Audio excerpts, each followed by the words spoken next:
Assalamualaikum warahmatullahi wabarakatuh.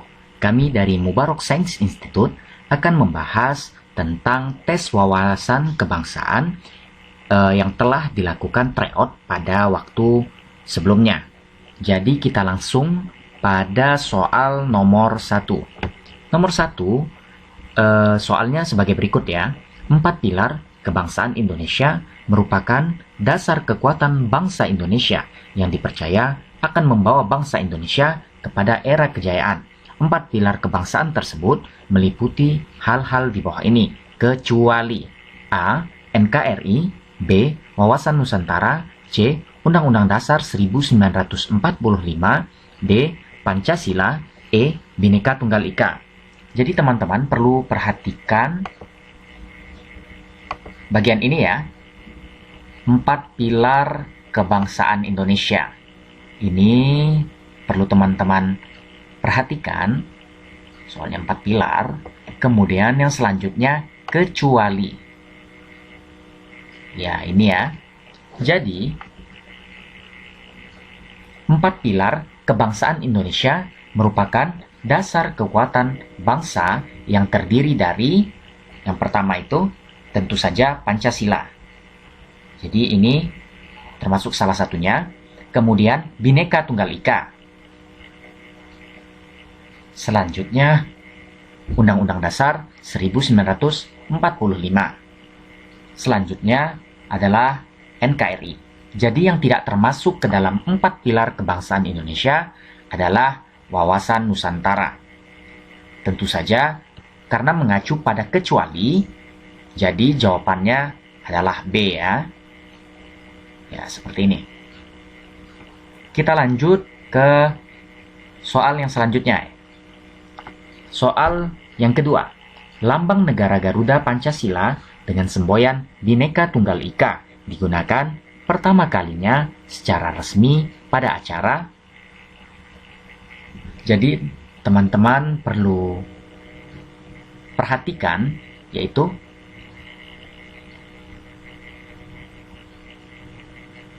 lambang ya, lambang negara.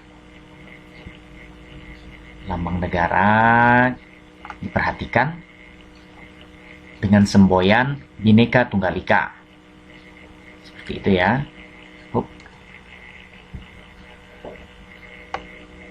Maaf ya, begini. Selanjutnya pertama kali digunakan secara resmi pada acara. Lambang negara Indonesia adalah Garuda Pancasila dengan semboyan Bhinneka Tunggal Ika yang berbentuk burung Garuda. Kepalanya menoleh ke sebelah kanan atau dari sudut pandang Garuda. Kemudian perisai berbentuk menyerupai jantung yang digantung dengan rantai pada leher Garuda.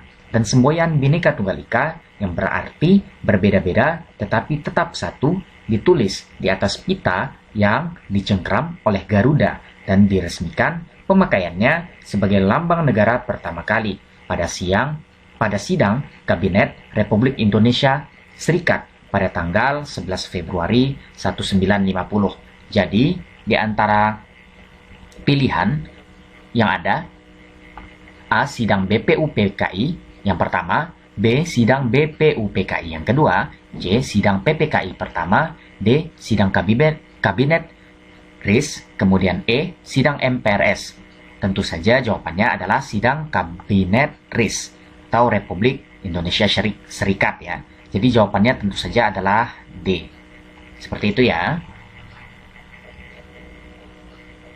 Selanjutnya nomor 3. Berikut ini termasuk kelemahan sistem presidensial adalah A. Sistem tanggung jawabnya kurang jelas, B. Presidensial tidak bertanggung jawab kepada parlemen, C. Masa jabatan eksekutif lebih jelas, D. Legislatif bukan tempat kaderisasi jabatan eksekutif, D. Kabinet dapat mengendalikan parlemen. Jadi teman-teman perlu menandai bagian ini ya, kelemahan sistem presidensial. Seperti itu ya. Jadi, ciri-ciri pemerintahan presidensial. Ada beberapa ciri-ciri ya. Yang pertama, dikepalai oleh seorang presiden sebagai kepala pemerintahan sekaligus kepala negara. Kekuasaan eksekutif presiden diangkat berdasarkan demokrasi rakyat dan dipilih langsung oleh mereka atau melalui Badan Perwakilan Rakyat. Kemudian, presiden memiliki hak prerogatif atau hak istimewa untuk mengangkat dan menghentikan menteri-menteri yang memimpin departemen dan non-departemen. Kemudian, selanjutnya, menteri-menteri hanya bertanggung jawab kepada kekuasaan eksekutif atau bukan kepada kekuasaan legislatif. Selanjutnya, kekuasaan eksekutif tidak bertanggung jawab kepada kekuasaan legislatif. Selanjutnya, yang terakhir, kekuasaan eksekutif tidak dapat dijatuhkan oleh legislatif. Selanjutnya, yang perlu teman-teman tahu adalah kelebihan dari sistem pemerintahan presidensial. Yang pertama, badan eksekutif lebih stabil kedudukannya karena tidak tergantung kepada parlemen. Kemudian, masa jabatan badan eksekutif lebih jelas dengan jangka waktu tertentu.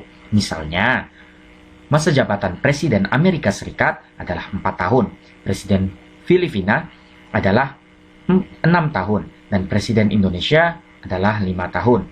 Penyusunan program kerja kabinet mudah disesuaikan dengan jangka waktu masa jabatannya.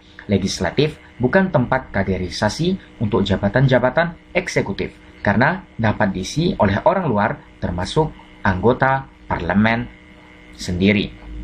Selanjutnya, yang teman-teman perlu ketahui intinya adalah kelemahan dari sistem ini. Kelemahan sistem pemerintahan presidensial, yang pertama, kekuasaan eksekutif di luar pengawasan langsung legislatif, sehingga dapat menciptakan kekuasaan mutlak. Selanjutnya, sistem pertanggungjawaban kurang jelas. Selanjutnya, pembuatan keputusan atau kebijakan publik umumnya hasil tawar-menawar antara eksekutif dan legislatif, sehingga dapat terjadi keputusan yang tidak tegas. Selanjutnya, yang terakhir, pembuatan keputusan memakan waktu yang lama. Jadi, berdasarkan pembahasan penjelasan kita sebelumnya,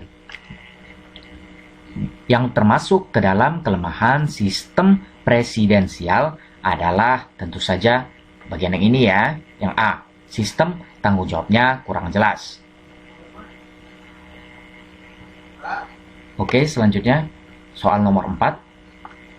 Soal nomor 4, pendidikan dasar bagi seluruh rakyat Indonesia merupakan tanggung jawab dari pemerintahan.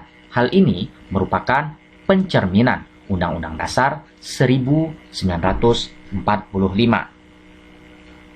A. Pasal 30 ayat 1, B. Pasal 30 ayat 2, C. Pasal 31 ayat 1, D. Pasal 31 ayat 2, E. Pasal 31 ayat 3. Jadi teman-teman perlu tahu, terdapat beberapa hak warga negara Indonesia.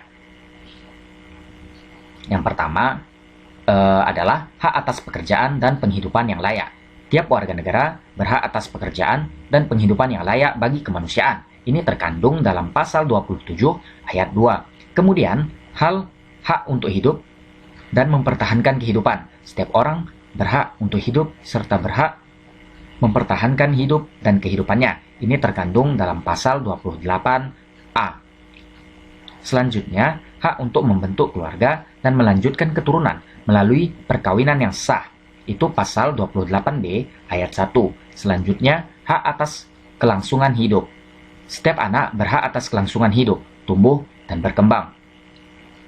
Hak untuk mengembangkan diri dan melalui pemenuhan kebutuhan dasarnya, dan berhak mendapatkan pendidikan, ilmu pengetahuan, dan teknologi. Seni dan budaya demi meningkatkan kualitas hidup, demi kesejahteraan hidup manusia. Itu terkandung dalam pasal 28C ayat 1. Hak untuk memajukan dirinya dan memperjuangkan haknya secara kolektif untuk membangun masyarakat, bangsa, dan negaranya. Itu terkandung dalam pasal 28C ayat 2. Kemudian, hak atas pengakuan, jaminan, perlindungan, dan kepastian hukum. yang adil, serta perlakuan yang sama di depan hukum. Itu termasuk dalam pasal 28D ayat 1. Hak untuk mempunyai hak milik pribadi, hak untuk hidup, hak untuk tidak disiksa, hak kemerdekaan pikiran, dan hak hati nurani, hak beragama, hak untuk tidak diperbudak, hak untuk diakui sebagai pribadi di hadapan hukum, dan hak untuk tidak dituntut atas dasar hukum yang berlaku. Surut adalah hak asasi manusia yang tidak dapat dikurangi dalam keadaan apapun. Itu termasuk dalam pasal 281 ayat 1. Pasal 28 ayat 1. Selanjutnya yang menjadi inti adalah dalam Undang-Undang Dasar 1945 pasal 31 ayat 2 dijelaskan bahwa setiap warga negara wajib mengikuti pendidikan dasar dan pemerintah wajib membiayainya. Contoh hak-hak warga negara dalam Undang-Undang Dasar 1945. Itu adalah hak lainnya yang kita sebutkan sebelumnya ya. Jadi dari pertanyaan ini jawabannya adalah tentu saja D ya.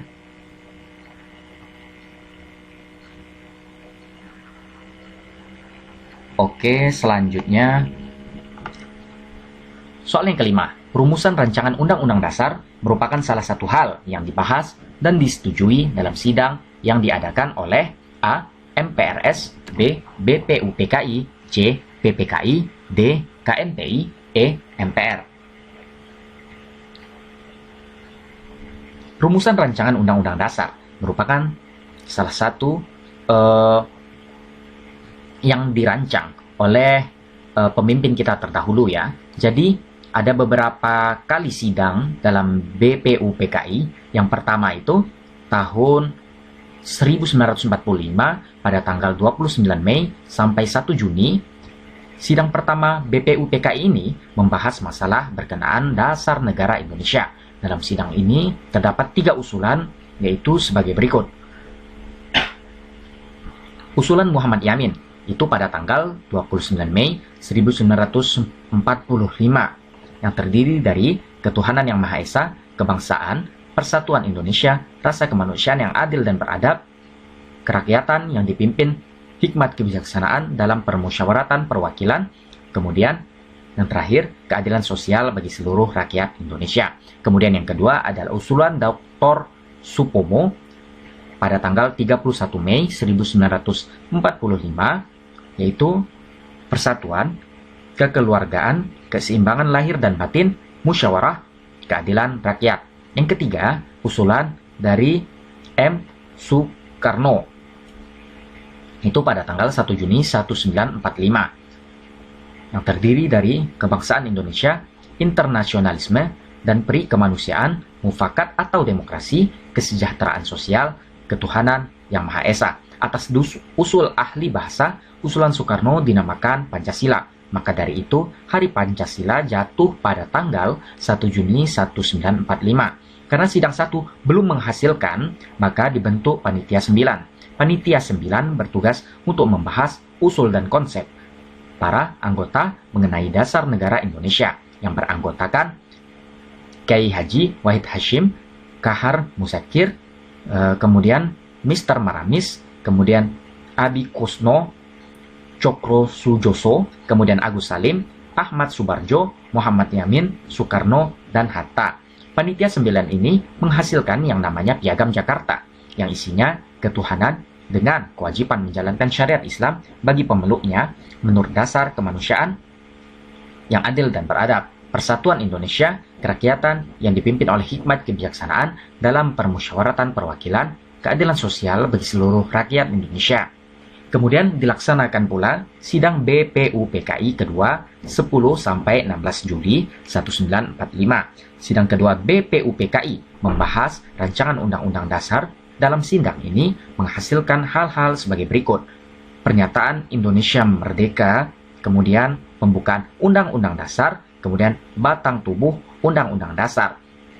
Tentu saja dari penjelasan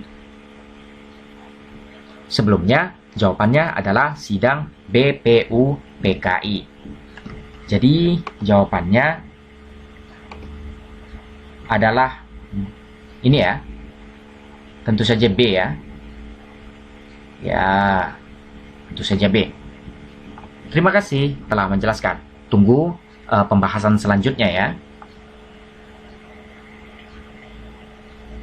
Assalamualaikum warahmatullahi wabarakatuh.